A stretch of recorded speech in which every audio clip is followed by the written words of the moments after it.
This episode and all our episodes are brought to you by our amazing members within our premium membership community, Friends of the Truth. That's the reason we get to sit down week to week and record these incredible dialogues and provide this value with some amazing individuals.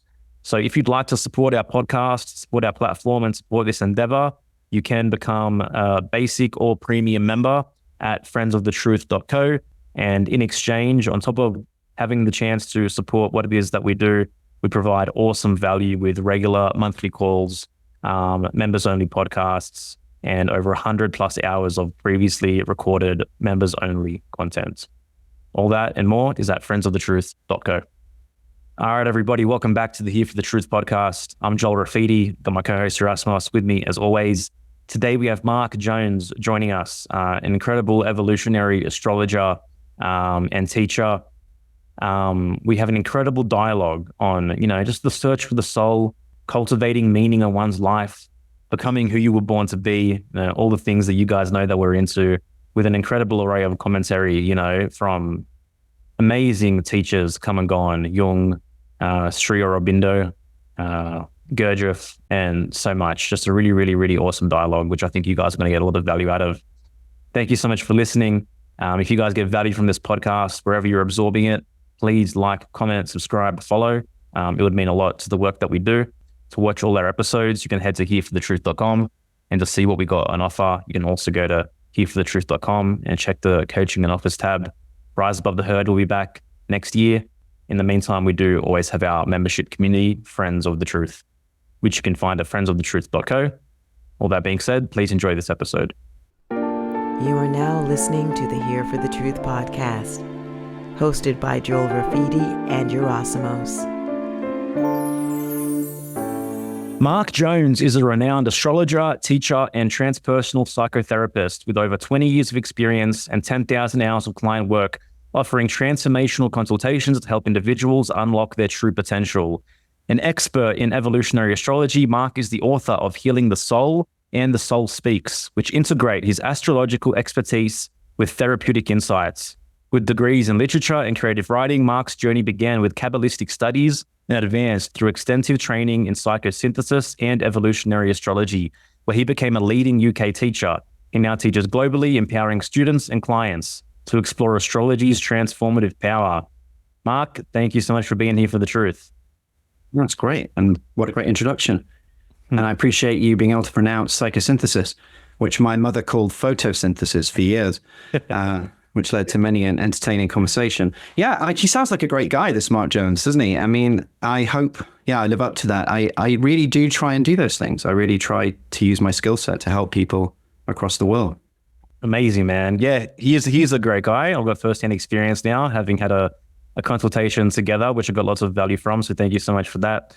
One way we always like to kick this one off, especially with first-time guests, is we want to get deep into your personal journey, into your personal hero story, your major rites of passage, wherever you feel called to start. Like what were some of the major catalyzing transformative moments in your life that kept evolving you down this path?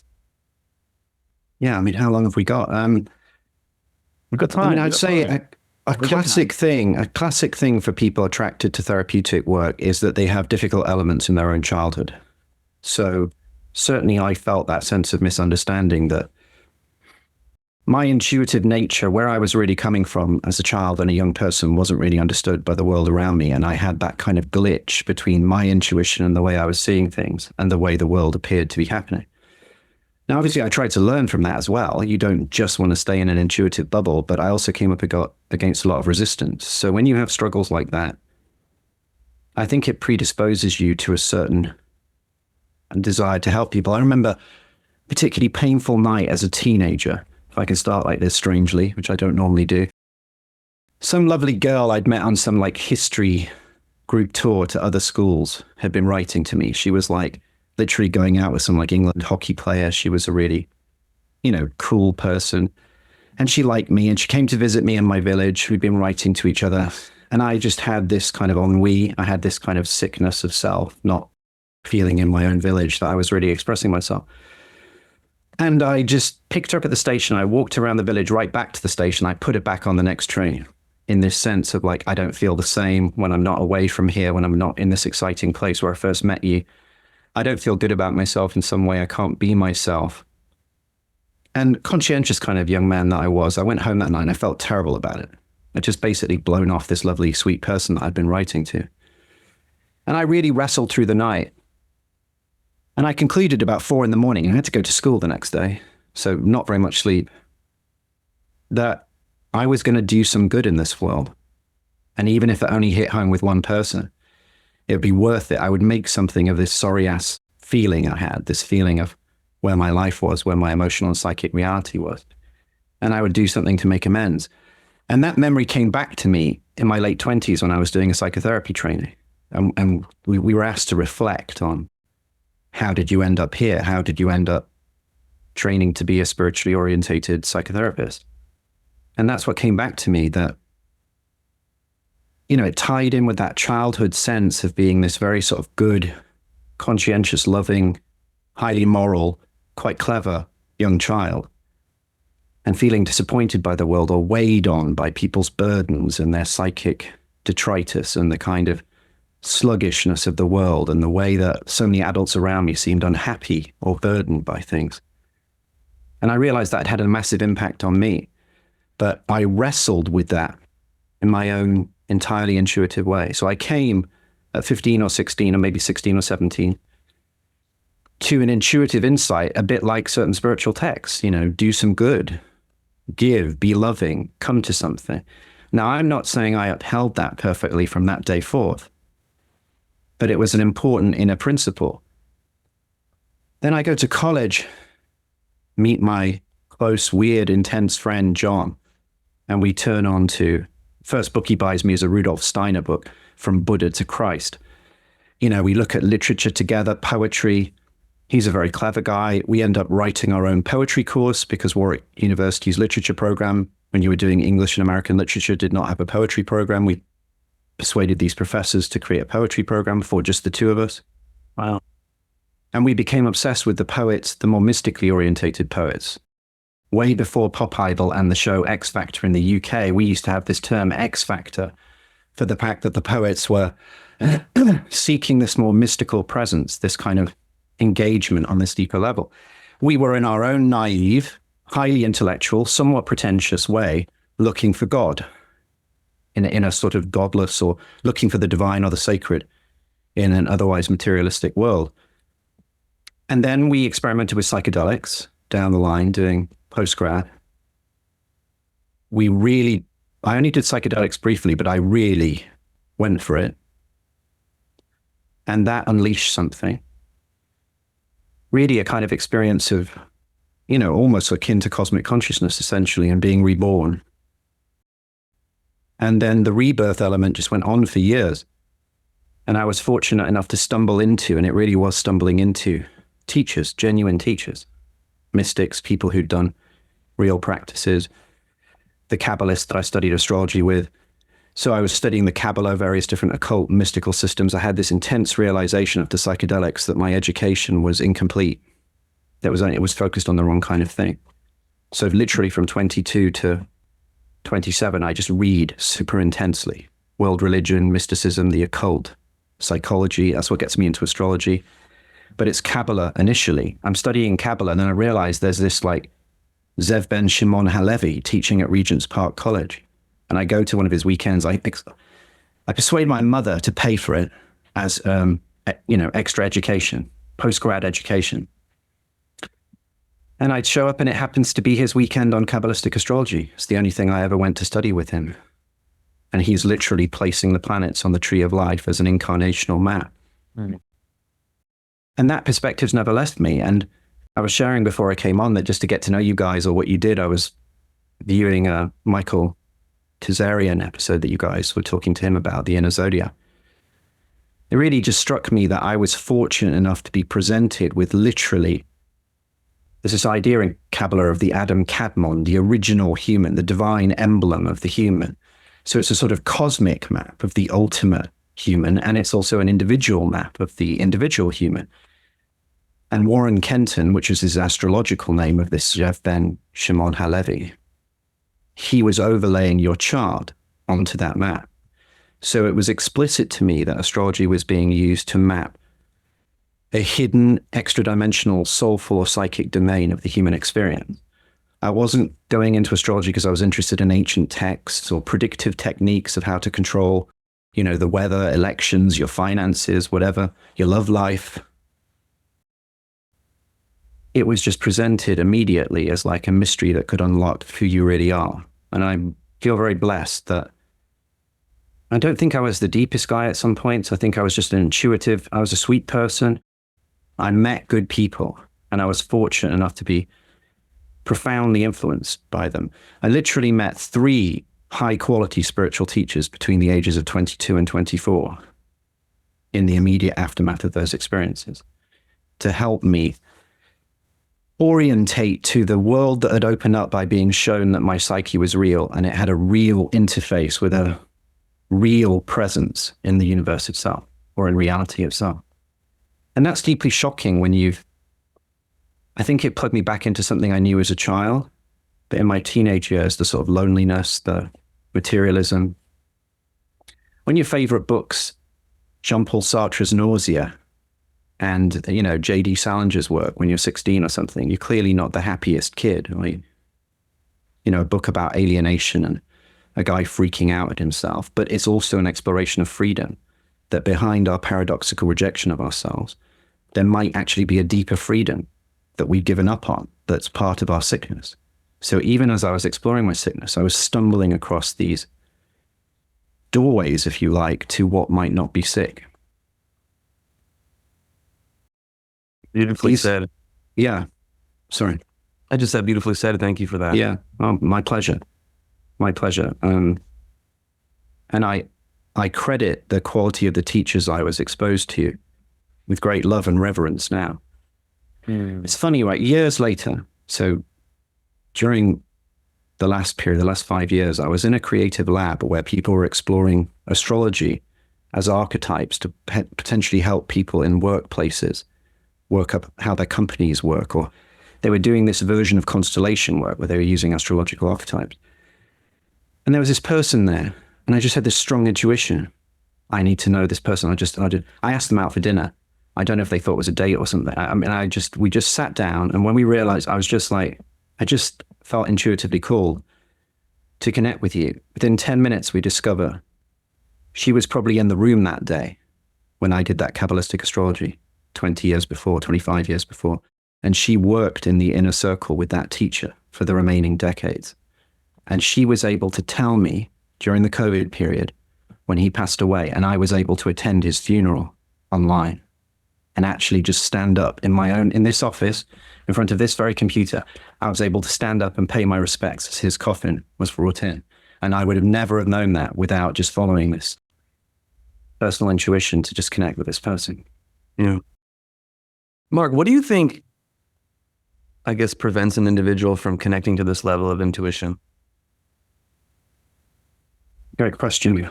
There's a series of factors. There is a collective factor, which is that society and civilization has highlighted intellectual development over intuitional development for a long time. Arguably for centuries or millennia, but certainly post-Enlightenment. And I'm not going to just overly critique the Enlightenment, because obviously we live in societies that have received enormous benefits. But the overly rational focus, dismissing the direct intuitive knowing, is enormously costly to people. To the level, the rejection can be absurd. I was literally working with someone once who was walking down the aisle in this massive, Hawaii wedding, tens of thousands. She's about to walk down the aisle, and this inner voice just speaks in her ear clearly, "Do not marry this man. This is all a huge mistake." And she just goes ahead and marries him and spends the next 7 years just extrapolating herself from this disastrous situation. So we're at the point where your intuition can not just subtly, we're not talking dream symbolism or, I was thinking about this and then a bird flew a certain direction out of the window and it made me think of freedom and I need to do this. No, not subtle stuff. Literally voices can speak to you and we can ignore them because we've demonized that as pathological, effectively. a paranoid schizophrenic at worst, or just a kind of oddball who has failed to integrate the great rational game of our culture and civilization. Now, again, I have to say, rationality is an enormously positive, constructive thing. You know, we all can all see what happens when the world becomes deeply irrational and just feeling-based and chaotic. At the same time, there used to be an order in which it was understood that the mind was a gift from another dimension, if you like, a more divine realm. The mind was in service to a greater being. We separated that, arguably, most specifically around the Enlightenment. And in doing so, it takes very strong people to stay with it. People learn to lose it somewhere, usually childhood, somewhere down the line. Or they're made to feel ashamed, you know, or they lose in love. You know, your intuition said this hot person is great for me, and then they break your heart, and then they just start retreating from it. Whatever it is, you could look at people's lives and you could analyze people's lives from the basis of when did you start giving away the precious faculty? When did you start trading the jewel for costume paste replacement? And that would be, I think, very much along the same graph as when did you stop trusting yourself? And when did that trust in self start decaying? I mean, do you know how many people, guys, when you work as a therapist or you work as a therapeutic ally to people, or even sometimes when you wake up in your own family and you realize that people are a mess, just how many people don't trust anyone? And therefore, if you're at the point of not trusting anyone, you don't trust yourself, fundamentally. It's rampant, and we see this in this increasingly like pod-like reality, don't we, where people sit in and watch their own prescribed Netflix, their own streaming services, their own content. A wonderfully freeing world, as I'm sure you guys know with what you're doing, but also a world that just increases the sense of people being in their own bubble, just their own thing, no communal, no coming around and watching a show that generations watched together, like in my childhood when there were only 3 channels when I was first born. 3 channels on TV, and 1 or 2 of them just stopped at 10 o'clock at night, and they just turned off, you know, and there's music playing. But the deeper question, because it's a brilliant question, it's not just collective or societal. There is a individual tragedy, you could say, or it's frequently developmental. Right? People come into this world and they're raised by people, flawed people, doing their best. I have no beef with people. I know how hard it is to be a parent, and there are other people here who know that too. But frequently, they're raised by people who already gave away the jewel. They're already beaten down by experience, by trauma, by teachers, by society, by their own parental failures, by ancestral pains, by the tragic nature of human life. You know, it's brief. You just get into it, then you grow old and die, even in a best case scenario. And you often see that when people are very young, they sell out something precious in themselves so that they can stay a part of that family system or that tribe at school or that tribe later on, you know, from sports tribes to political tribes. They want that group in card, and they sell out a little piece of the preciousness that allowed them the individual access. Yeah. Mark, do you think there's anything from an astrological standpoint that would highlight why, let's say, a child or a teenager is more apt to connect to the intuition, to, you know, go on their hero's journey and maybe, you know, go against the collective, you know, whether it's society-wise or more specifically in the early days of family-wise? Because I'm always curious, like, what is it in me as a first-generation Greek American when so many other children that were born into Greek families maybe stayed home, took over the family business? You know, what is it in me, maybe even versus someone else in my family, like that has this connection to something deeper, or a curiosity, or the wherewithal to go, no, this path is not the path that I'm going to be on. I'm going to take this road. I mean, we could, for example, and some other point, look at your individual chart. We would see qualities. We could say, broadly speaking, because I want to be clear here, I'm not just saying all childhood states are somehow better, because that would be very naive, wouldn't it? I mean, evolution is real, human development is real, adult development is real, the initiations that take us into adult and personhood and greater responsibility are real. I'm not wanting to idealize the child. At the same time, if you only look at things in a developmental model, the child's kind of nothing. They don't know how to do anything. When they're very young, you just put them down. They can't do anything for themselves. And then they become a fully blown adult. That misses something. This preciousness that's come in with them. It's like the Wordsworth poem, Intimations of Immortality. They come in trailing clouds of glory. There is an essence. They're closer to the pre-soul state, or the mystery from which they came. They're closer to it. So if you don't overly pressure them too young, if you don't condition too rapidly out of fear of fitting in or schooling, there's a chance to retain it. But maybe we all have to go through some version of the betrayal there. Maybe we all have to have disappointment in order to find out, do we have the mettle to respond once it's happened? So I think there's a series of mysterious factors. I've worked with people before where the family system was extraordinarily traumatic. And, multiple of the siblings have mental health issues of a serious kind. Others are addicts or, really tragic circumstances. And the one person I'm talking to came through it and went on to, say, become a therapist or do good work with people. And I think that is to do with individual spark, that some people just are sensitive enough to realize when they're giving away the precious thing and they keep some of it back. They learn to hide some of it somewhere that they can access later. And there's some really beautiful, complex work on childhood trauma done by a psychotherapist called Donald Kalshed, where he analyzes this kind of space, the way it can become persecutory and defensive, but also the way that you can place the heart or another special sensitive part of your childhood in a special realm, effectively, almost like a magical act, so that you can draw on it later, so that you don't give all of it away, so you don't lose it. In the betrayal that can occur developmentally, betraying yourself to belong, sacrificing individuation for the state of belonging or loyalty. That's why we got to be very careful with loyalty in this life. You want to be loyal to certain core principles. You want to be loyal to reality or the presence itself.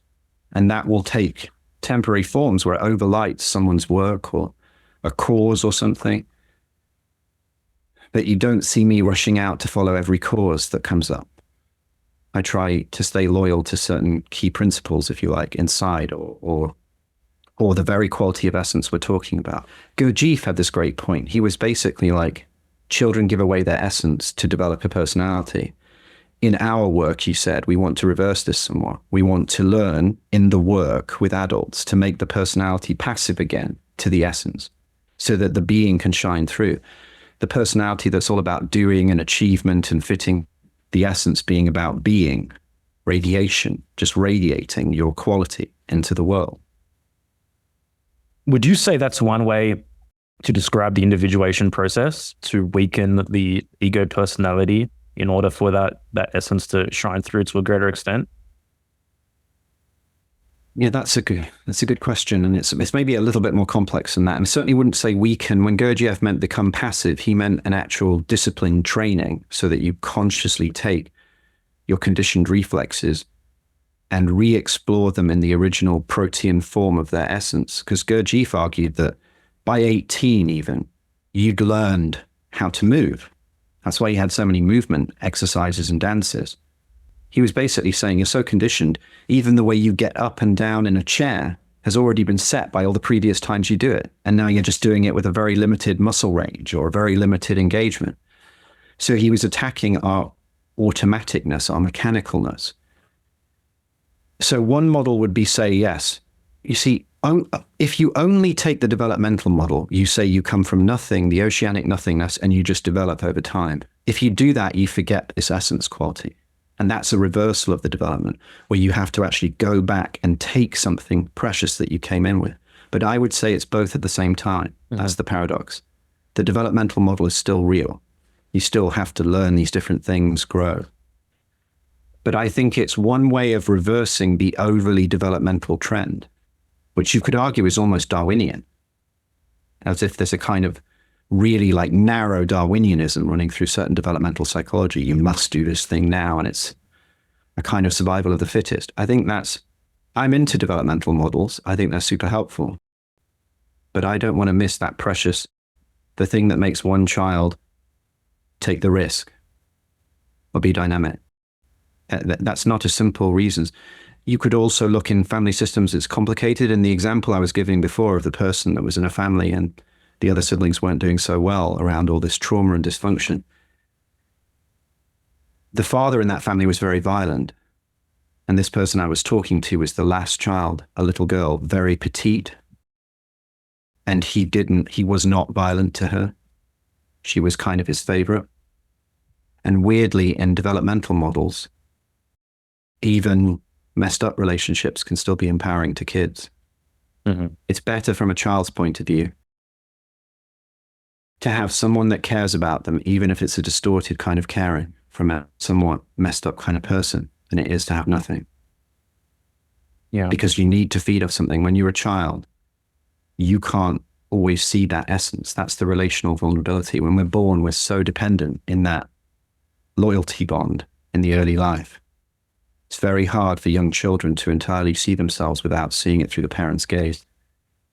So it's such a complex mix, isn't it, of relational stuff, individual stuff. Mm-hmm. But I would say this, right? I've worked with people sometimes in the most horrific circumstances.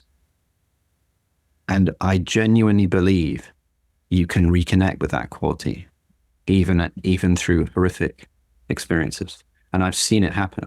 Now, that doesn't mean everyone's going to do it. Yeah. And I don't really know why. There's a kind of grace or a kind of propensity that's a part of the mystery. But I will say this to people listening to this who've had very difficult childhoods or traumatic experiences, or they're thinking, oh, well, it's all well and good, this guy's saying it, but how can it happen to me? I've seen it happen. I've seen the miracle happen. I've seen the comeback to that space, even after decades of being lost. Yeah. Do you think there's like a soul evolutionary aspect to those that are more inclined towards, maintaining the dual and individuating in this lifetime? It must be, mustn't there? Mm-hmm. I think this, right? If you're going to get into karma, for example, there's a couple of things you want to think about. One, we live in the West. People confuse karma with sin. It's not the same thing. In the Judeo-Christian heritage, there was this obsession with sin, the wrong you did to the personal heavenly Father. Karma is a universal law, like weak and strong nuclear forces, like electromagnetism or gravity. It's just a principle. And if you're going to get into karma, there wouldn't be a specific point in the birth chart. You wouldn't have the asteroid karma telling you this, or just this one placement in the chart. It must all be karmic, mustn't it? If there's any karma, then it's all karma, in a sense. The phenomena that I started writing about, the way I started thinking about it so that I wouldn't literalize reincarnation or such ideas in my own mind, was to use the phrase soul memory. It was clear to me in my work with people that they had prior life memories sometimes. Sometimes people would just spontaneously remember. But that they had a predefined or pre-experienced psychic world. They had come from somewhere psychically that was more mysterious than just their family origins. And I began to use the term soul memory. That we have memories in our soul before we come in. Now, do you literalize that as reincarnation? That's a different step slightly. Mm. It's not antithetical to reincarnation, but I'm not just a card-carrying believer. I don't know how the great mystery works. But I can say firsthand, because I've been in a room with people clinically, going back into past life memories or going back into deep sort of psychic states where they felt senses of identification cosmically or with their higher self or with animals or nature. There are these pre-existing soul states, soul memories that people have. Yes, some people have reached a certain point in that soul evolution process, within that mind stream, within that stream of memories. Sometimes I think my own life, it was just set up in a certain way. Or I've used this metaphor with people. You're parachuted into your life almost, aren't you? Like almost sometimes it feels like going behind enemy lines or something. Mm-hmm. And then you have to find yourself and get your little kit out and find your way back. Some people were born more ready for that, yeah. But you've got to be very careful with this, because there's a mystery and a grace, because I've seen some of the most traumatized and disrupted people find this grace again. And what they have to go through is an unleashing of shame. These are often people that have explored karmic ideas, and they've internalized them as a form of punishment. The terrible things I did. Or they've even had flashes of memories of the terrible things they did. It might even be quasi-real. But I know that in the healing, you have to move past that shame. So the past life type element is both super powerful. I stumbled into it one day. A lady I was doing a relaxation exercise with said she had like a chain, something like locked around her heart. And we had to end the session. And I did that classic young therapist kind of line, oh, your emotions are feeling locked up. But we touched on that, and that was really sweet. Anyway, get this phone call the next morning, 8 a.m. or something, before I started the day. Oh my God, I couldn't sleep last night. I've had to cancel work. All these images are coming up. I need to see you. So I fit her in that later that day. And she's straight into all this material. She's chained to a wall. She's been left there by her father with just a bowl of water. He's abusing her regularly. I'm like, what did I miss about this lady's childhood? How could this be going on in 1960s north of England? What the hell was going on? Why didn't people notice? And then I suddenly realized she's talking in this strange kind of way. The whole thing was just a spontaneous past life memory that even went as far as going forward to her death, and this sense of what she carried from it as she left her body. Now, this is an example of my ordinary idiot with good teachers kind of life experience, in that I had just completed a training in hypnotherapy. I had literally just 2 months before been regressing other therapists, my friends, just trying to kind of practice this training I'd been on. And then this person just spontaneously does it. Over the next 6 or 8 months, she regressed into about 5 or 6 different lifetimes without me doing any form of induction, without me trying to. She just found someone she could trust that she could give it to. She could lay it out. So maybe we're just literally picking up. Maybe a certain young Greek man has already had a lifetime where he stayed and did the family business, and he remembers then how frustrated he got and comes in and just touches the edges of that and goes, no, I'll take the risk. Yeah. Maybe we're arcing, we're coming in on this wave like a surfer trying to find that peak. Yeah, because I guess there must, if we're going to honor this notion of soul memory, then it would have to be connected to this other notion of intuition. And is intuition a remembering of, ooh, that path didn't feel good, that path didn't lead us to the desirable outcome. So is there a correlation here between that intuitive hit and that something within me remembers? Exactly. Which is why, although it's very hard to do this at the time it's happening, it's really important over time to reinvestigate your mistakes or difficult experiences and realize that they are some of the most valuable teaching tools, because frequently we learn many of our more important lessons in a kind of, let's not do that again. Mm-hmm. Let's not make that mistake again. I think it's super important. And they may be actual intuitions from a deeper dimension. Who's to say that many of our instinctive desires aren't emanating from a deeper part of the psyche or even the soul? And that's how it's reaching out to us. Sri Aurobindo had this idea of the psychic being, this like warm, loving part of the soul that's trying to reach out to you, reach you. And it might come through repetitive, instinctual, you keep imagining you want to do this. You want to get this thing. You want to get a bike when you're a kid and just ride out in the fields. Who's to say it's not the soul touching you with part of its intention for freedom and self-discovery? Yeah. I guess, the question is, in a practical way, how do we begin to cultivate a deeper relationship and connection with that psychic being? Yeah, great question. Makes me think of the start of Jung's Red Book. If you read the whole just first few paragraphs, it's just this intensely personal calling of his soul. I mean, you've got to start, haven't you, by reaching out. Well, that poet Rilke, who would hear me if I cried out amongst the angelic hierarchies. I mean, where is your call?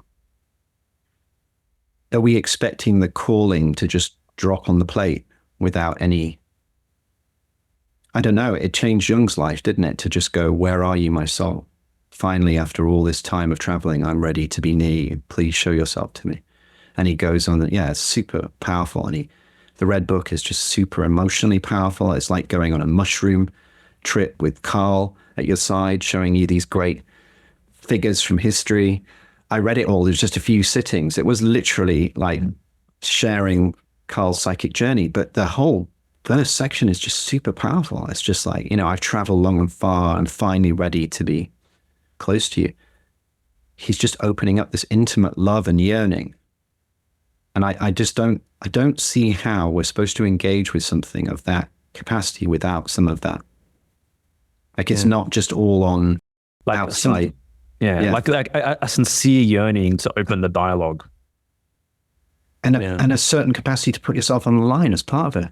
To go, look, here I am, this being that was in love with myself and frankly full of shit most of the time. But here I've had enough of a realization about the beauty of the world and the potential to go down on one knee, as it were, on both knees and just go, here I am, forgive me. Or, here I am, where are you?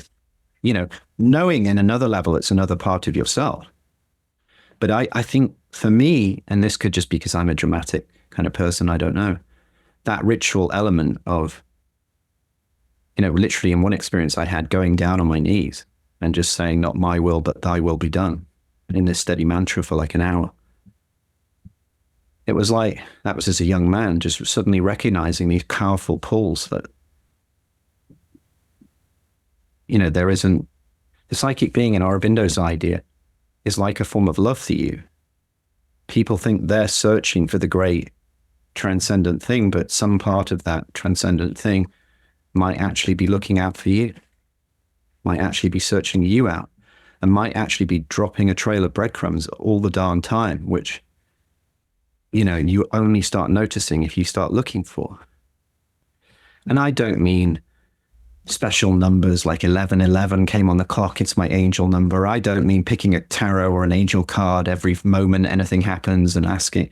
I'm not saying that. I'm just saying you start to realize certain friends you met, certain people, that the man or woman you fell in love with, your own child, what are they bringing to you from this place? You just realize that everything comes bearing gifts in a certain place. Yeah. And then what do you do with that, How often are we given these signals? The omens come to us, and then how do we respond? Yeah. And can we hold ourselves accountable? Because there isn't just a right response, but clearly ignoring them for forever is a mistake, isn't it? I think at best it's a mistake. At the same time, chasing after them is a different kind of mistake. As if you're just desperate to collect all these points like you're in some horrible computer game. Trying to get your different coins on every level or something. I think what's helpful is like the conscious attunement that everything is conspiring to shape me into, the person that I'm born to become. So you have to trust. You have to trust there is a telos, that sense of purpose that can unfold to become a potential. Okay. You have to have this reverence. The mystery of reality is mysterious. I can see signs. I can interpret them to some extent, but I'm not going to know the full picture in some literally someone's just given me the rule book kind of way, which, by the way, is one of the great fallacies of astrology that gets very dangerous. And then, of course, you've got to have this basic gratitude for life. I really think once you start touching the soul, you'll know it, because there's this mysterious co-present quality where the soul just feels incredibly loving and incredibly grateful for life itself. Just you start to realize the sort of miraculousness of it all. Yeah. And in from experience, that space, it's like there's spaciousness in that. There's an uncertainty in that. It's not a rigid knowing or clinging to, it's almost like there's space for something to touch deep within my soul. And it's almost like this, it's awe-inspiring and it can bring tears forth in a sense, but it's not like a certainty, like I know things, Yeah. I just find it to be this deep, overwhelming gratitude for the mystery.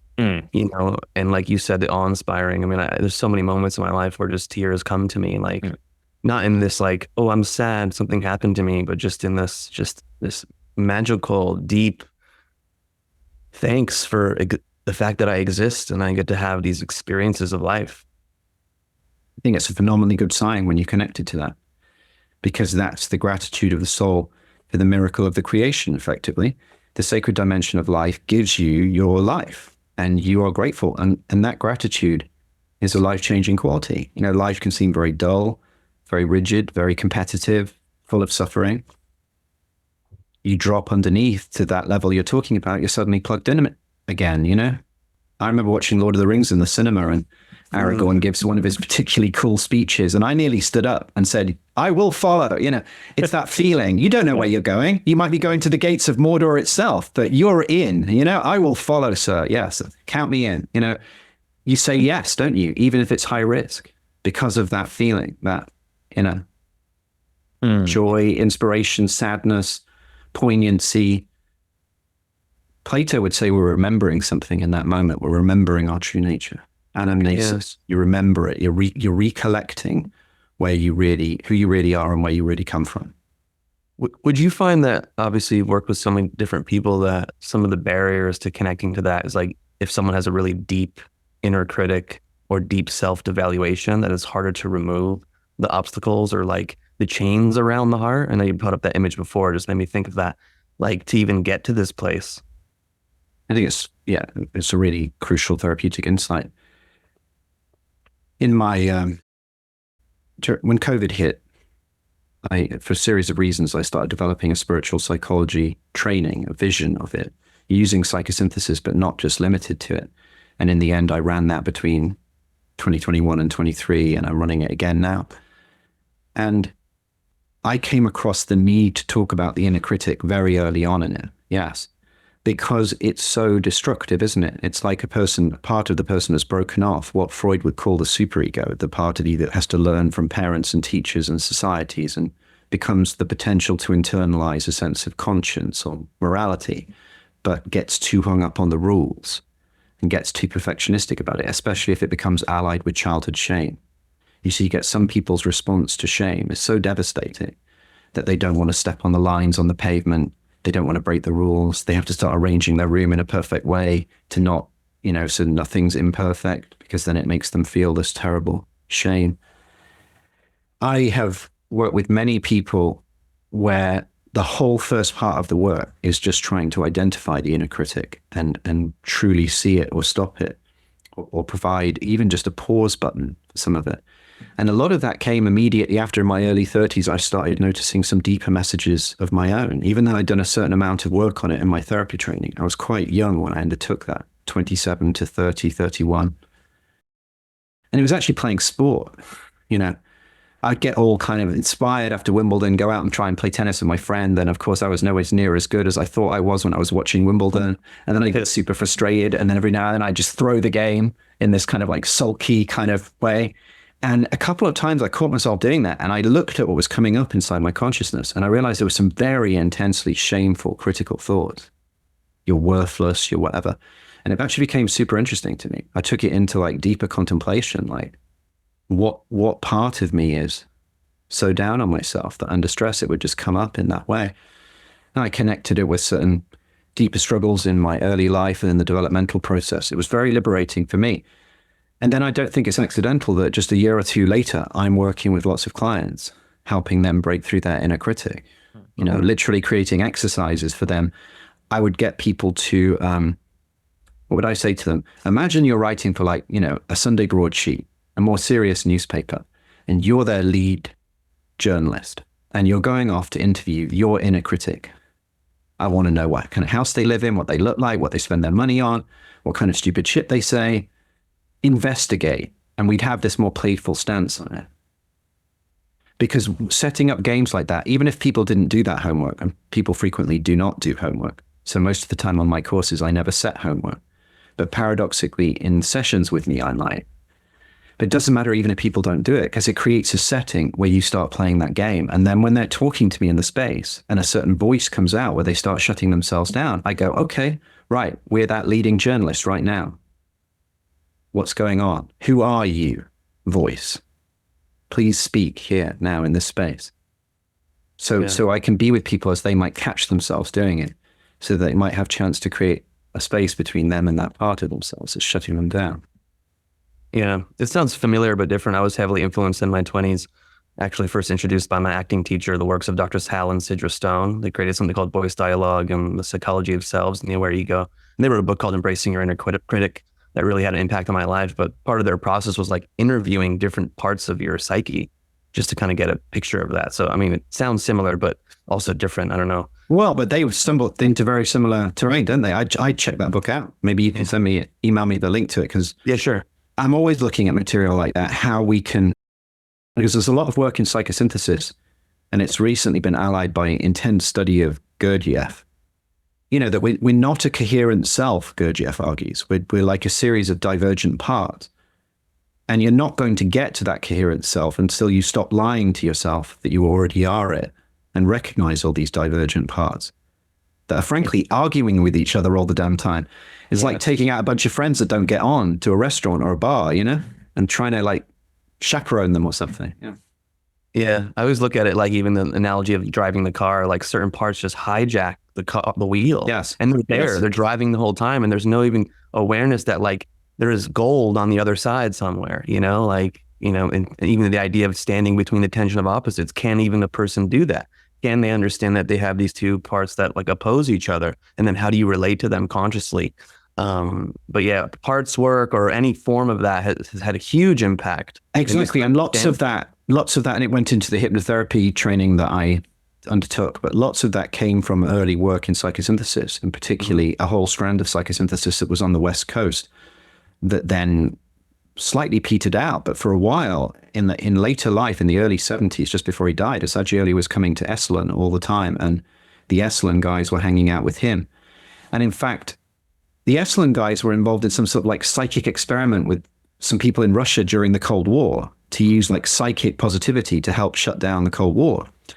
And they would have to fly over, and they would usually stop over in Florence, in Assagioli, the founder of psychosynthesis's Florentine home, and hang out with him there. And then they'd go on to Russia. It's like super interesting, like psychosynthesis or California connection that isn't really active or alive now, but was really vibrant then. I love that parts work. And I think your question, can we stand in the middle and see it? Can you hold that tension? That's a huge part of the work. The work to be a human is, can you hold the tension of the paradox? Mm-hmm. Can you stay in that place? And that's what real maturity is, I would argue. Real maturity is the capacity to live with paradox, and not in an abstract sense, just intellectually, like being clever in discussions. I mean, in an actual psychic sense of you are living with this intense paradox for potentially months or something, weeks or months, and you continue to have the strength to stay in it. The paradox of how much one loves one's kids, and they are the absolute meaning of one's life. And then the paradox of, I need a bit of time away from my child and to reconnect with me all at the same time. And yet it's all still part of this greater love or holding. Yeah, I agree. Yeah. It's like, it feels like so much of our confusion or dissonance in life before this knowledge comes from over-identifying with one side of the paradox and confusing that for the way, Yes. Or worse than just identifying with it, isn't it? It's identifying with one side and then vilifying the other side. And it's all their fault. They're terrible people, Yeah. Yeah. I mean, that's the great part of the issue in the world right now, isn't it? Like the splitting around parts, basically. Yeah, for sure. Is astrology the study of the psyche or the soul? And is there a distinction between the psyche and the soul? And if so, what is that? You guys ask some questions, don't you? Well, I am an unusual astrologer. I mean, a bit like Michael, who you were speaking to, he was saying he was pretty renegade. And actually, from what he was saying, he kind of was. I'm not as renegade in that I operate within the astrology community, or I'm a figure within it. But yes, to me, astrology is about the soul. It's about pointing to your deep being. It's not about, in a naive or literal sense, studying the clockwork machinery of the universe. like some people would argue it is, where they're like projecting onto an outside that can be mapped and followed because you're studying astrology. I'm a within you, without you kind of person in a George Harrison kind of way, you know? The outside is not separate from the inside in that deeper sense. Is there a difference between psyche and soul? I mean, psyche is a Greek word, butterfly or anima, you know, linking to a concept of the caterpillar self re-emerging as the butterfly self. I think they're historical or semantic distinctions. It's very complex to even say what soul is. I use it semi-poetically because, you know, in psychosynthesis, there's this idea of the I and the self. And in fact, in my researcher and I create this amazing animation where we show the sun in the middle, the earth going around it, forming the ecliptic of the zodiac. And then we take ideas of Dane Rudhyar, who was a good friend of Roberto Assagioli, the founder of psychosynthesis, and he's one of the great founding figures of modern psychological or spiritual astrology. And we reroute the sun as the self and the earth as the personal self voyaging around a spiritual center. And then we take the thing that formed the zodiac and we show how it's the egg diagram of Roberto Assagioli, which is your personal auric field. So we center you, universal human, like the Michelangelo kind of figure, as an individual representation of the same process that could be perceived spiritually, cosmically in our solar system. You know, our journey around the sun, just like our personal journey around a great unifying higher or deeper self. So I would say my vision at its best integrates the individual, the component of the individual psyche into the cosmos. You know, cosmos and psyche, to use that phrase that was the great title of Richard Tarnas's book about world history and planetary combinations. So astrology can be to look deeper into the soul. And of course, astrology could technically be used to take you way further away from it. Yeah. What has been the importance? Because I would consider astrology a system or a study of self-knowledge, ultimately. And I guess what has been the importance of self-knowledge in your personal individuation process? Because I don't know, for me, it seems like the more that I uncover about myself, and not in a literal kind of way through these systems, but through an experimentative and then intuitive way in engaging and interfacing with these systems, like the deeper reverence I tend to have for the mystery and for the sacred and for a unique purpose that seems to be unfolding in my life and a unique direction, you know? But at the same time, I'm sure that there's people that have gone down this path and have had even deeper reverences without any inkling of astrology or any insight at all into like deeper self-knowledge. I just say that all the time to people who are too hung up on astrology. I really think you can be too hung up on astrology. I remind them of all the great people in the world, all the visionary artists, spiritual teachers, incredible humans that have lived that knew nothing of astrology. They were just living their life. It's all the confusion about the difference between the map and the terrain. An image I've used before to kind of, you know, critique astrology is a bunch of astrologers drive to the Grand Canyon. They're at the South Rim. They have a map of the Grand Canyon and the South Rim. They're sat inside their Grand Jeep Cherokee arguing over the map. And all they have to do is open the door, stand on the South Rim and look at that which can't be taken in and just be with it for a minute or more. The danger of all this study of occult stuff is this higher intellectual game that you're playing with reality, even perhaps heightened states or subtle psychically more realized states of reality. It still lacks humility of direct engagement, doesn't it? Because my great point is astrology ought to point back to you. Your chart ought to enrich your living being. And if you'll forgive me, one moment of like pretentious philosophical clarification, right? There's a study in philosophy called ontology, the study of being. You have being. Three beings here have being. Your birth chart doesn't have being. I mean, I could represent it to you now as just a piece of paper with a circle on and some squiggles. It's a symbolic map. It's a sort of poem. It's a piece of art to help you reflect back on who you are, where you came from. You've got to keep that in mind. The real thing is the flow of your deeper being. The real thing is the increase in lovingness, the increase in willingness, this sense of connection, the sense of life meaning, of suddenly finding yourself, surrounded by people you actually love or care about, or people you connect with because of your similar views or similar openness, or conversations like this right now. They happen because you set yourself in a certain place. And the astrology has to point back to that. And the danger sometimes, look, is it important that certain people share their skills, study it, get better at it? Yes. Am I trying to knock the entire astrology community? No. But I cannot tell you that the sheer number of times that astrologers have ignored the human being in front of them, ignored their even direct feedback that they were wrong, and taken the interpretation of their chart and plastered it over them in a way like you can't even see them anymore. Yeah. And said, no, you're like this because I've seen it in the chart. And it is every time in the chart like that.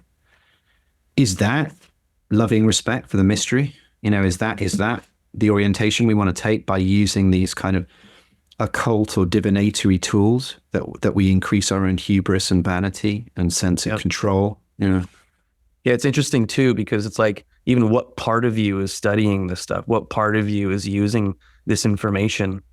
Brilliant point. Yeah, take parts theory and actually look at,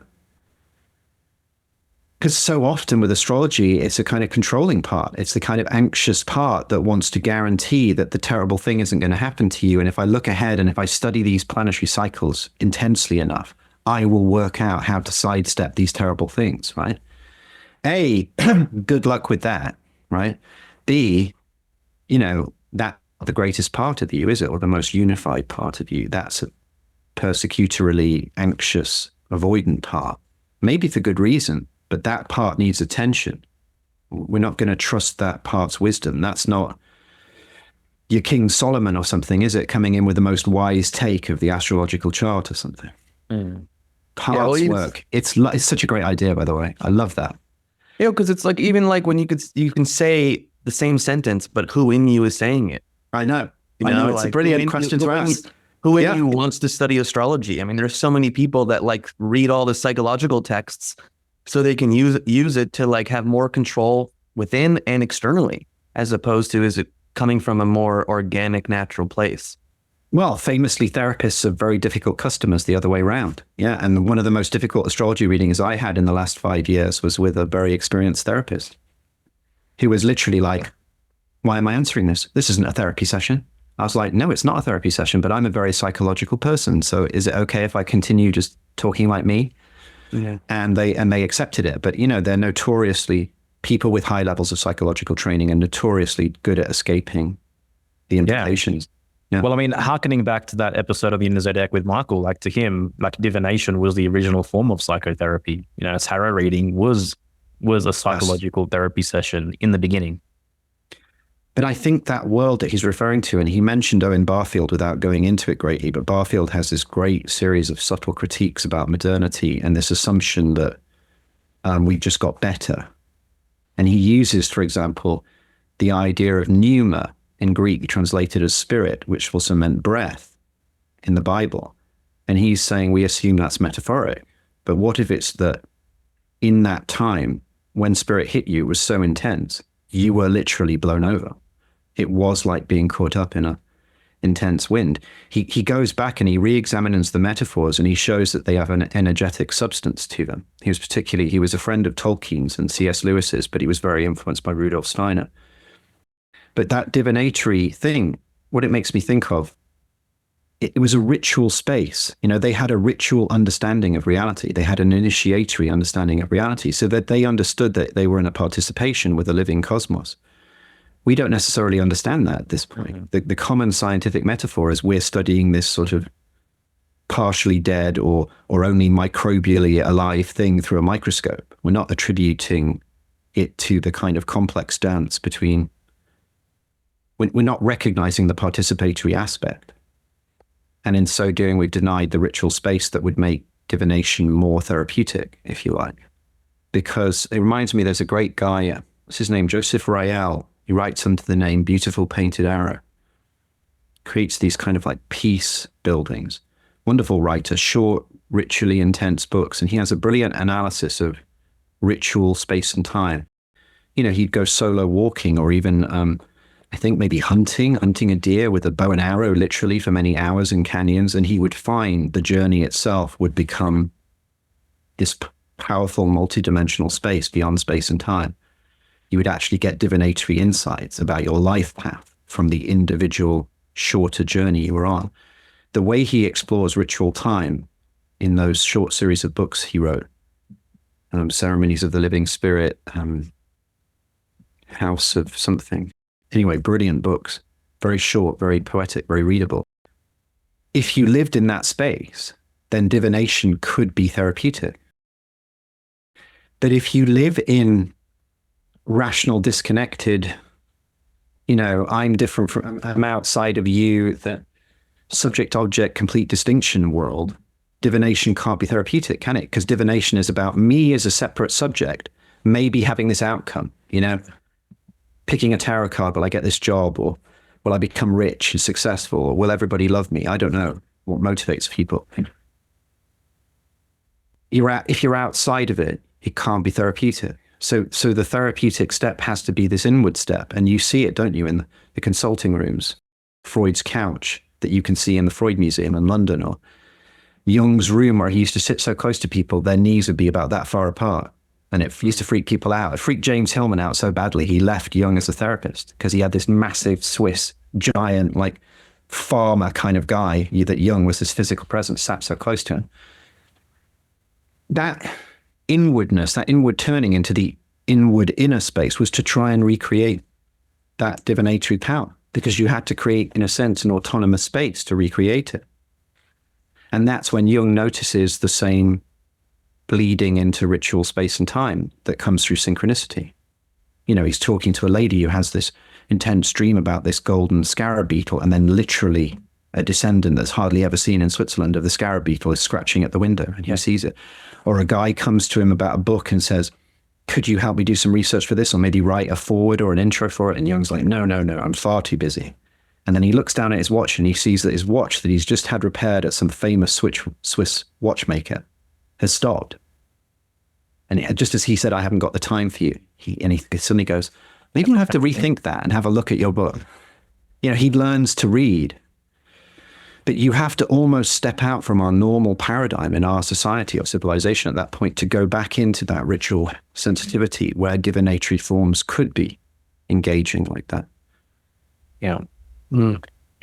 So I visited Jung's house and office. Fantastic. In Küsnacht. My wife and I, we did a tour. It was random. We happened to be there and they were doing a tour that day. And they weren't really often doing them.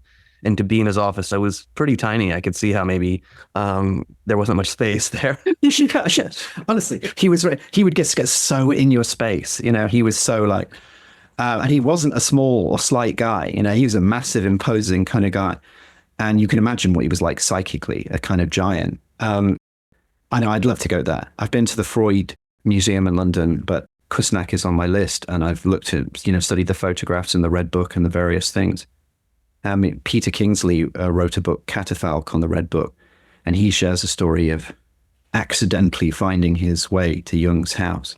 That's really kind of stunning. I won't spoil it for anyone if they read that. But it's a beautiful place to go and see. I've been in Saggioli's archive in Florence, and it's a similar thing. His actual study room is not that big. He's got these pictures of this Russian mystical painter, Nicholas Roerich, and he's got his little kind of the people that influenced him, these private spaces that these people created to have this conversation that was quieter than the noise of the society outside, to try and come back and recreate that quality. I think the best of the therapeutic endeavor was an attempt to recreate that sense of connection. Yeah. It's really interesting being in that room too. The smell, the energy was very, I want to say odd, but obviously so much had gone on in there and I felt like I was tapping into it. My wife and I actually also went to visit his country home in Bollingen, and we there was no one there. We like trespassed onto the property because we wanted to take a look, and then we like heard this. We just heard like a noise, and we both just like freaked out and ran. We just left. But like it was a part of us where we're like, oh, we almost made it to the front door just to knock. I don't think anyone was there, but like we just wanted to go see. He's an individual that had a huge impact on my wife, especially myself as well. And like we happened to be in Switzerland, so we're like, why not? Let's go check it out. So it was a pretty funny story and memory. Yeah, that's fantastic. You know that he built a whole chunk of that place in Bollingen himself with his own bare hands, and lived in it for long periods of time with no running water, no electricity, no heating other than a wooden fire. That he did all the carvings outside it with Gnostic inscriptions, as well as like creating a collected works that was so big it could take up all that bookshelf behind me, as well as, speaking to all these different people around the world, maintaining intense correspondences with Wolfgang Pauli, the theoretical physicist, or all these other people, as well as being a pretty decent artist. And look at the pictures in the Red Book. They could have made their own kind of cool tarot deck or something. They're so archetypal. Yeah, respect to that man. Well, I mean, like that's like moving beyond the constructs of time in a real way. Yeah. I think Jung was capable after that midlife crisis with Freud and being brave enough to walk away and brave enough to kind of break down to break through. Because I think that's what it was. Some even Jungian analysts still think Jung had an actual breakdown there and was like a damaged person. I just can't go that far. He's a visionary. Look at, okay, what he produced was pretty weird after that, but it was visionarily very satisfying. But I think he did have that capacity. He could quiet everything. He built that tower so he could get away from clock time, from electricity, from the normal routines, and allow himself to sink back into what he called the spirit of the depths instead of the spirit of the time. And it's that quality that runs through the Red Book. And the Red Book is a magical text. I dare anyone to read it and not be just subtly changed by it. It is like reading a spell. It will change you. I think this might be the call to actually read it. I believe my wife has, but it lies at the center of our bookcase. We custom made our bookcase with a large like space in the middle just for the Red Book. And then that is so cool. And all the other books are... I think it deserves that. I really think it deserves that. I asked my students on the spiritual psychology training at one point, what is your Red Book? What would you do? It doesn't have to be like an annotated manuscript with drawings like Jung, but just what is your individual... How would you create your magical text? And it doesn't even have to be a text. I think it's such a gift that they got that together and published that. And you realize it comes from all these journals, the black books. He wrote it more loosely and then he highly curated it into the form it takes. So it's a very considered aesthetic form in the end, even though it's his vision material. And it makes me think a lot about creativity. Like old writers, the way they used to value their leather journals or the particular pen or the kind of paper they wrote on, poets and stuff. Can we take creativity seriously again? Can we care about the ritual, almost magical, poetical space that we do it in? Yeah. I mean, even as I took, it's a level of intentionality, that is missing. I have this little collection of Zuni fetishes from a village in New Mexico, up here where I work, and I have a little small original painting by the visionary mystical artist Cecil Collins, the British mystical artist, a very small piece called Head that looks like the head of an angel or a woman or even Christ. It's really hard to tell in this kind of... I'd take it off the wall and show you, but I'm not sure it would translate very well. But I have my little space here because this is where I work with clients now. I don't have an actual room anymore I do it in. I have the virtual room I'm in with you guys. And I take it seriously. I take it seriously even the way I position, just like you because I think putting Red Book in the center of your bookcase is a magical act. I got to be frank, that is a powerful, creative, magical act. I have to give the credit to my wife for that one, but yeah. Well, I was on board. Go her. Well, I don't know her, but yeah, that's a nice move. That's a good move. Yeah. You guys will get along. She's got a PhD in depth psychology with an emphasis in somatic studies. So. Oh, wow. Nice. So yeah, you guys have a lot to talk about as well. I just love that idea because you recognize that the bookshelf is more than just a place to put books. You recognize it's an actual vessel or something. Books aren't just empty, are they? It's nice that you guys would care about books enough. I was thinking that this the other day, talking to someone, because in this amazing world of podcasts, right? And I learned so much from podcasts, so I am not knocking anything. But people don't read as much, do they? No. And occasionally it's important to read, because if you think about it, the difference between film, visuals, or even audio format, you have to think something through in your mind's eye. When you follow Carl through the Red Book, you've only got his words. You have to bring the rest to it.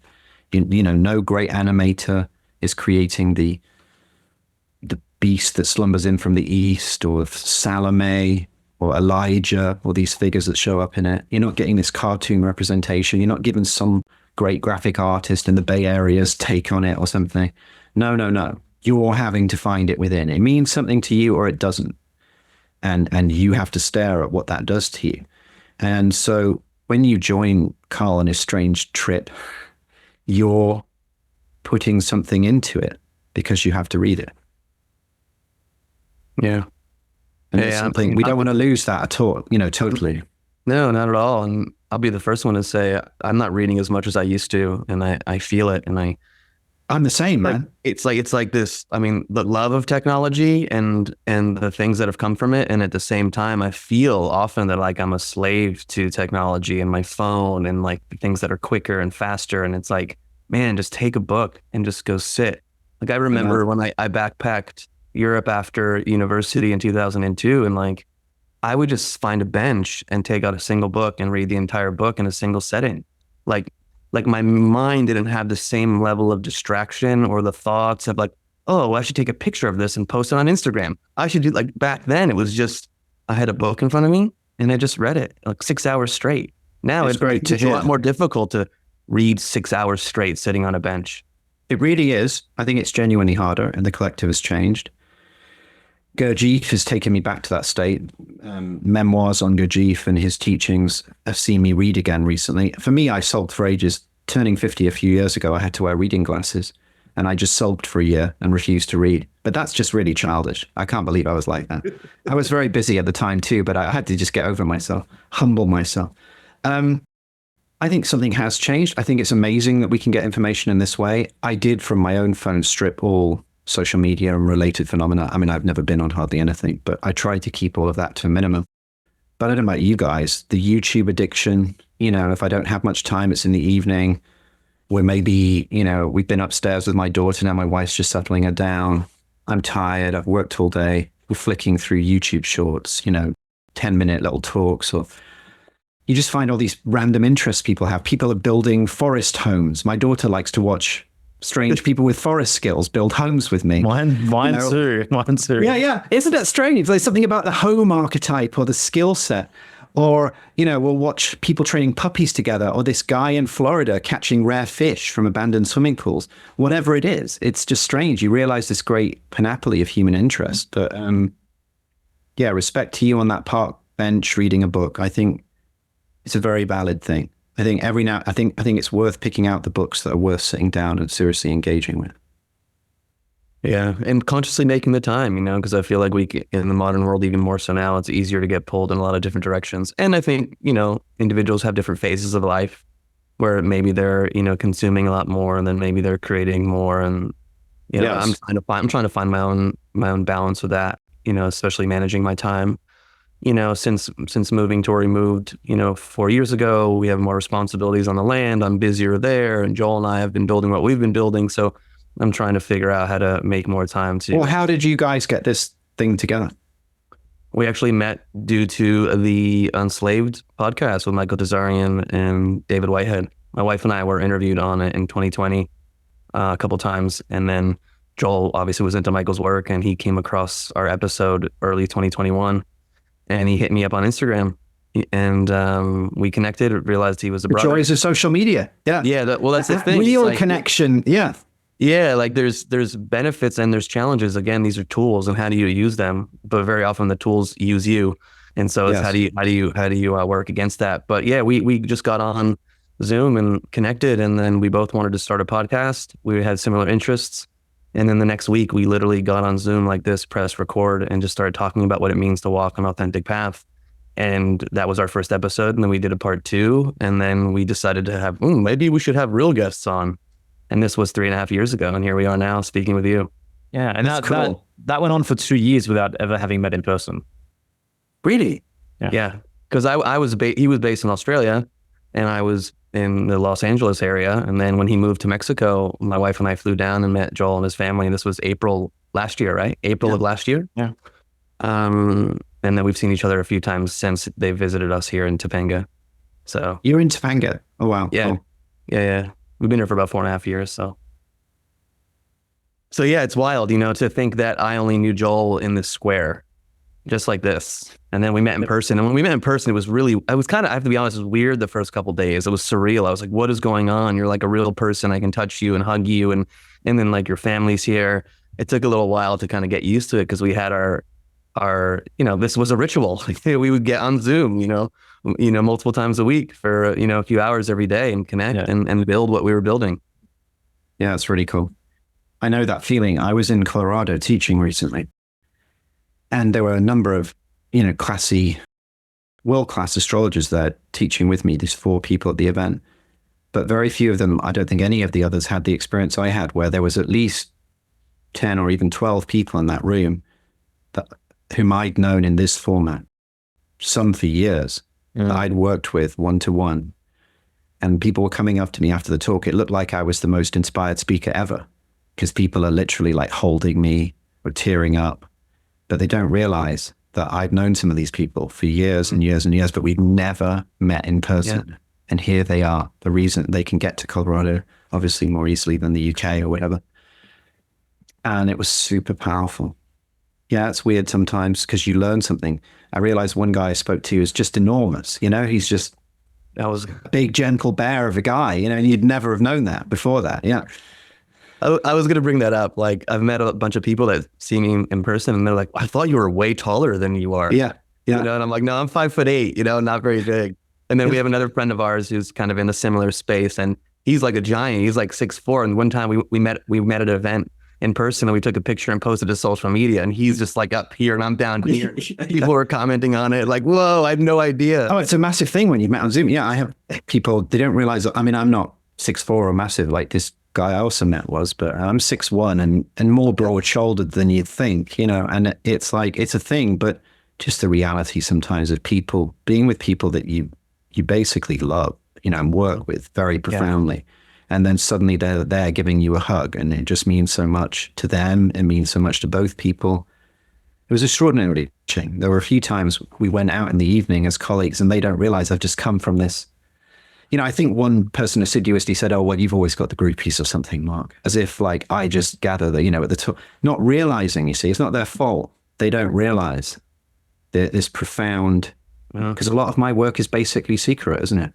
It's me privately working with individuals, sometimes for years, on the deepest things in their life. Yeah. And it's obviously going to be moving when you then meet in person. I just think the story of how you guys got this together is great. And I think it's a sign of something about the two of you, isn't it? That it is a ritual. The fact that you just said, let's just do it. Let's just start. Let's just have the conversation ourselves. I mean, that's the authenticity, isn't it? That you're prepared to put yourself in the mix. Yeah, it's pretty special. I'm very grateful. Well, I mean, it's such a huge part of our lives. And again, it almost seems, it seems like predestinatory to me to be having this experience with Gerasimos. Like, it seems like this was preset on the path at some point to come about. I literally, like, this changed everything for me. Like, we've spoken. I was working in a family business in Australia, basically, betraying the deepest aspects of me, succumbing to a life half lived in my own words, and then a single encounter or a single instinct to message someone and reach out shifted everything. Yeah, but you're also the person who did it. You are the person that followed it. Yeah. That's what I love to talk about is like, when you have that itch or that knock on the door, like, what do you do with it? Yeah. You know, there's so many relationships that have, I mean, even just before him reaching out to me, like I had been into Michael's work for a really long time, and I always wondered how I can, you know, just thank him. And then my wife came across some research during her dissertation that aligned with some of the stuff Michael had talked about in some of his presentations. And I was like, oh, this is a good moment. And I went, oh, let me reach out to him, thank him, share this information with him, whatever, you know? And then 2 days later, he responded back to me and was like, this is interesting. Would either one of you like to come on the show? And I was like, can we both come on? And then we've gone on this podcast, something that 2 years prior, I would have been like, if someone told me that I would be in an interview with Michael and David, I would be like, you're tripping. Like it's not, but then it happens. And then Joel sees it. And then there've been other people who've seen our episodes and reached out to me on Facebook, and they're dear friends of mine. We just went to their wedding like a year and a half ago. So again, it's like, what call do you answer? You know, and like what you said, it's like, you're the person doing it. You're the person reaching out. You're the person sending the email, responding to the text, writing a Because letter. you have to have said yes to something beforehand. Deep in your soul, Yeah. there is a pre-existing yes. And I'm not trying to be cynical about people. I'm trying to say this compassionately, and I try to work with people to help them undo it, even sometimes. But some people have said no, or they've turned away through pain, or they haven't been able to uphold the inner flame of being because it's been quenched by suffering or loss or whatever process. So it is just important to realize that, and we can't shy away from that difficult truth. You know, frequently people don't say yes to the call. And then also this new modern format, and we do have to watch how much it eats our minds and our lives and our time. But it also brings these incredible rewards that this conversation can be happening across these just places that are thousands of miles apart, and something real can be occurring on multiple levels as a result of it. And we realize, don't we, that some part of our psyche, some part of our humanness is non-local. Like, yeah, it would be different if we were all in a room together and then we might go and get a drink or something afterwards. But it's like, I can feel you guys. I can feel where you guys are coming from. It's remarkable. It's moving. It's inspirational. You know, hearing how you set this up just makes me feel good about things. I said just last night when I was playing guitar with my researcher and my nephew, who it turns out is a really good guitar player. I'm going to have to practice. But I was saying, I just want to make as much cool shit as possible happen in my life. I want to be a part of whatever can come through this being that's good, that connects people, or even just certain aspects of certain traditions, or, you know, psychosynthesis, the form of spiritual psychology I'm into, is hardly having some heyday in the world right now. It's hardly this famous big thing, this massive draw. I was just in a conference near Venice, the international conference. No disrespect to the organizers, but it's not exactly showing how alive and kicking it is right now. Yeah. And yet that doesn't put me off. You know, I want to find a way to keep the right hidden traditions alive too. And I know that it's human connection and human inspiration will do that. And it's inspiring hearing you guys talk, and the emotional sense of loving friendship between guys, you know, that isn't just characterized in some comic bromance Hollywood kind of way, just like real love between men and the spiritual purpose and psychological riches that come out of that. And I have multiple close friends in my life like that. And a guy that I do the spiritual psychology coaching training with, I teach the teaching content and he holds the group spaces. And, you know, I just couldn't do it without my soul brother in that sense, you know. And to see you guys having effectively found each other in that way, and it really coming from your original saying yes to Michael and taking a leap yourself of like reaching out to someone. It's a series of reaching outs, isn't it? Based on the inner potential to say yes to life and to, you know, creative purpose. Yeah. Yeah. It's like your life is an amalgamation of the yes or no choices. Yes. There is an almost binary element in that. Gurdjieff argued at some point what he called the parting of the ways was this incredible, powerful realization where you realize you're going to commit with your true will to fully waking up, or you're just going to go back to sleep. You're just going to commit to going back to sleep. There comes what he calls the parting of the ways, where you have to decide, no, you're all in or not. Yeah. It's like the difference between dating and getting married or something, isn't it? You know, on the loving wedding days, a greater love holds the fact that the couple has gone all in. Yeah. Yeah. It takes an openness and a willingness and a level of self-esteem to honor the yeses, you know, because Nathaniel Brandon, he said, your self-concept is your destiny. And it's like, if that, character is fate. Yeah. Yes. That has a certain truth to it.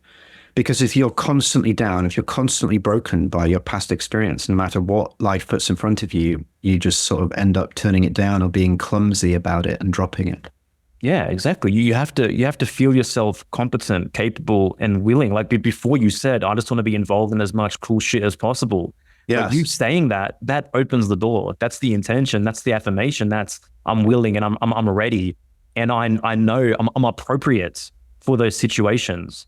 And I think the issue is most people, they don't feel appropriate for that. Yes. What an interesting choice of word, appropriate. Yeah, that's so specific and interesting word.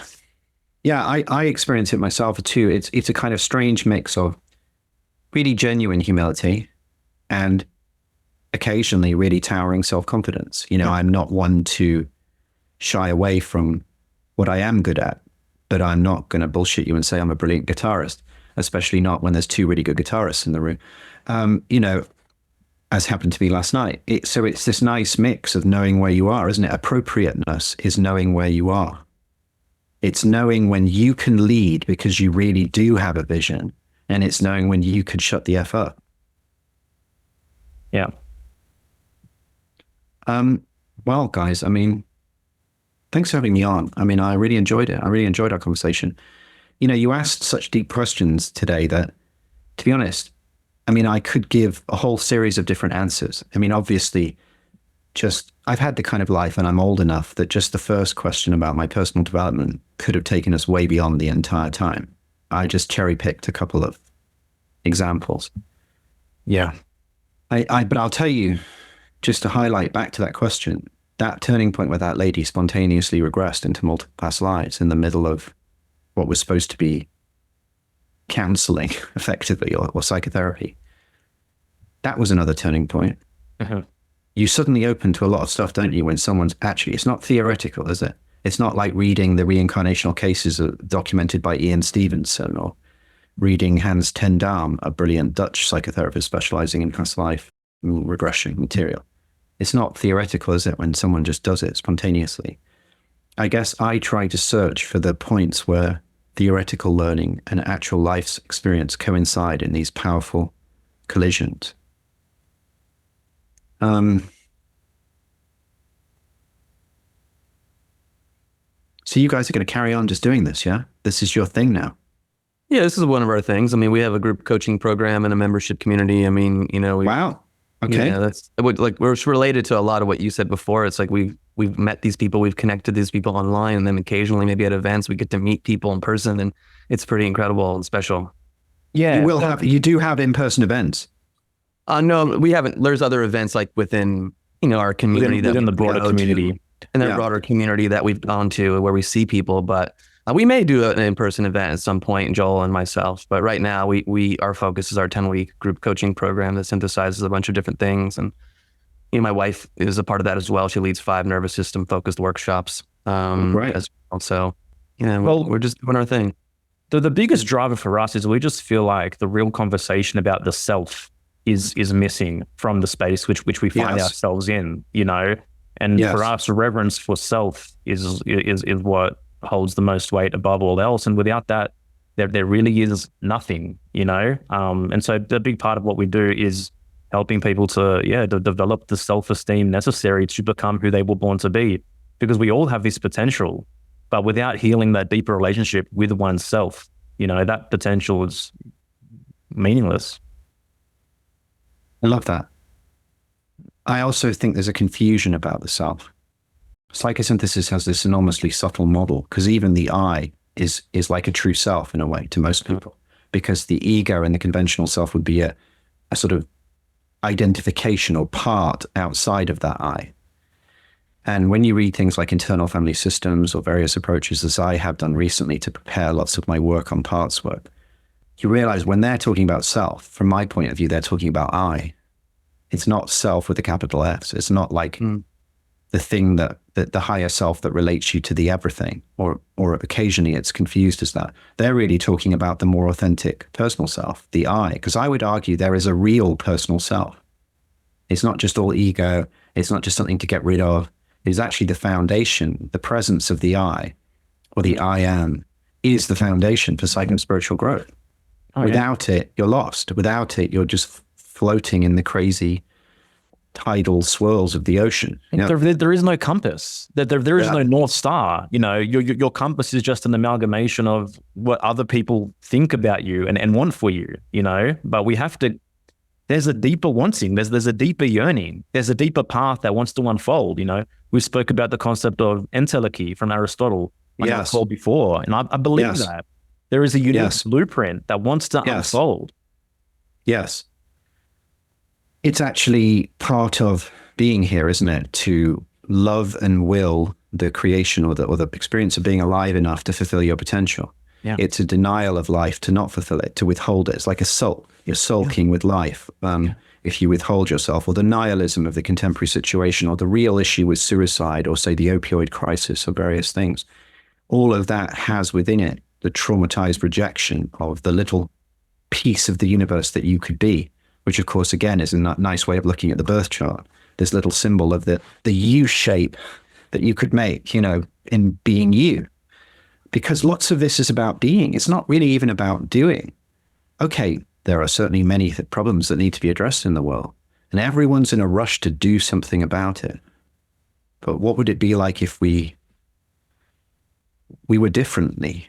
We responded differently in our being. It's being something about it that's being asked for a lot of the time, I think, to actually show up with more of your love and will. And I think it is a unification of those two things, because the love types tend to get too passive. They're too nice. They get pushed around. And the will types, crazy, they just stamp on people without even realizing it. We've got to go for a kind of synthesis between the love and the will type, and something more coherent together, so that we have empowered loving people, that we bring love to temper the power of the will. Yeah. Ayn Rand would have put it in a way where in order to say I love, you first have to be able to say I. Yeah. And we see, don't we, that the great wound and what causes so much spiritual bypassing in so many communities is the failure to become a self before you give it away. Mm-hmm. Yeah. Exactly. If you're going to sacrifice the I on the altar of reality, or the I on the I am that in the classic Hindu teaching, you have to have the I, or the I am first. Otherwise, it's a meaningless gesture. Yeah. You're just your immature nothingness throwing something away in the face of the everything. Yeah. And what we're up against is that the most prominent blanket collective morality driving us, or driving most people, is that to love is to give away the I. And that real love and that morality. Sacrifice. That's that betrayal I was talking about earlier. We come full circle, haven't we? Yeah. Mm-hmm. The great betrayal is you give yourself up, your true spark, your true preciousness, just to belong, just to fit in with the family story, your schooling, your tribe, your nation, the political situation of your times. Yeah. None of this really matters in that deeper sense. If you talk about the soul in the soul memory sense, or Jung's spirit of the depth instead of the spirit of the time, what matters is your integrity in the face of the issue. What matters is your response to the archetypal domain of truth. It's not... You see, I'm hoping for a world where that produces a backdrop for some people to make some of the contemporary issues that seem so hysterical and existentially threatening and depressing to people, to give them a kind of ballast. People have faced existentially threatening and terrible, depressing truths for, forever on some level. The Second World War, the Holocaust, the Black Death in Europe, slightly worse than COVID.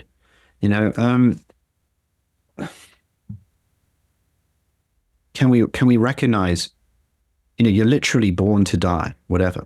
You're going to grow old and die. Your kids are going to grow old and die. Everyone you know and love is going to grow old and die. And that's it going well. That's a best case scenario. That's something tragic doesn't befall them beforehand. In that world, what is the point of being here if not to find alignment and to contemplate that yes or that no is the start of that alignment, I would argue. It's not the end of it. The purpose of life is not just to say yes. There's an awful lot that can happen once you understand the implications of saying yes and staying with it over time. Yeah. But certainly you can't do much if you don't say yes, at least to something. Yeah. And memento mori as a spiritual practice. Yes, it's real. It's been in every spiritual tradition, Buddhist, occult and magical. Yeah. Yeah. And without the possibility of death, there can be no value for life. It's that primordial scarcity of life that gives anything value, that gives any decision meaning. But the materialism paradigm leads to this sort of tragic modern nihilism, the sort of scientific dystopia of movies or superheroes where half the universe gets killed by some strange god, or, the darkness, or New York gets destroyed in a kind of 9/11 repeat by Batman and Superman fighting or whatever. We see the darkness in the contemporary imagination. The fact that life ends in death is not materialism. It can bring you to the edge of the discovery of the psychic or the soul domain. But a lot of people get put off. There's this contemporary thing like it's all wish fulfillment, Oh, you sorry ass people, you can't take the darkness. You need your silly little feather like Dumbo in that movie to make the leap. It's sad. It's critiquing.